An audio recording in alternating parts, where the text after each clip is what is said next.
Merhaba sevgili takipçilerimiz. Bugün sizlere son dönemin dikkat çeken isimlerinden değerli oyuncu Yağmur Yüksel'in sosyal medya paylaşımlarını sunuyoruz.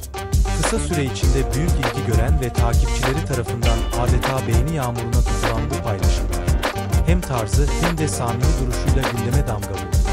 Yağmur Yüksel'in estetik anlayışı, doğal güzelliği ve içten paylaşımları sosyal medya kullanıcıları arasında hızla yayılırken, hayran kitlesi de gün geçtikçe büyüyor. Sizler bu paylaşımlar hakkında neler düşünüyorsunuz? Görüşlerinizi bizimle yorumlar kısmında paylaşmayı unutmayın. Kanalımıza abone olmayı, bildirimleri açarak bizleri takipte kalmayı ihmal etmeyin. Yeni videolarda görüşmek üzere.